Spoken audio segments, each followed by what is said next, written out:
Les élections présidentielles approchent à pas de géant et chaque force politique tente de se mettre en ordre de bataille. Mais 2022 semble aiguiser les appétits. En effet, on dénombre plus de candidats que de partis politiques. Les discussions risquent d'être longues et enflammées autour de la grande question, primaire ou pas primaire.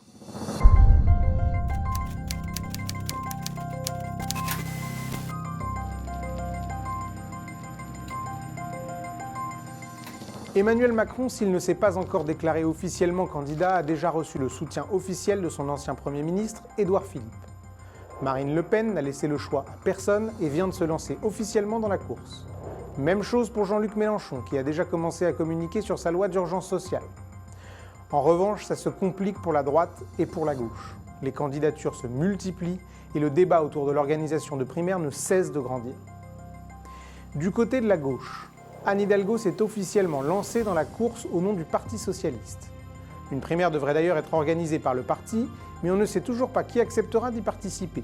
Sûrement pas Jean-Luc Mélenchon, ni les écologistes qui organisent également leur propre primaire, qui réunit déjà 5 candidats, ni Arnaud Montebourg qui a lui annoncé sa candidature mais refuse de participer à une primaire se considérant sans étiquette.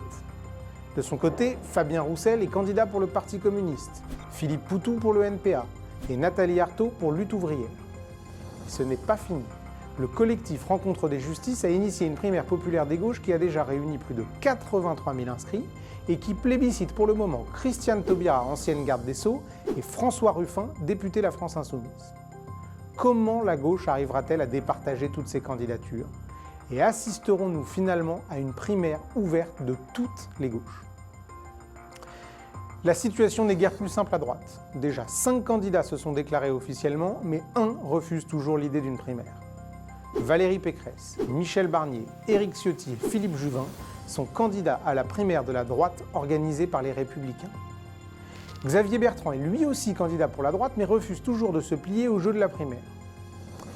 Et son positionnement devient de plus en plus difficile à tenir et il commence déjà petit à petit à faire machine arrière.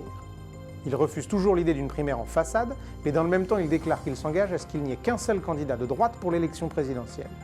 Il faudra aussi gérer le cas Éric Zemmour, qui ne s'est toujours pas présenté officiellement, mais dont la candidature ne fait plus grand doute. En résumé, pensez-vous que les partis politiques réussiront à canaliser les ambitions personnelles de chacun, ou au contraire que l'élection présidentielle de 2022 offrira un choix pléthorique de candidats aux Français ?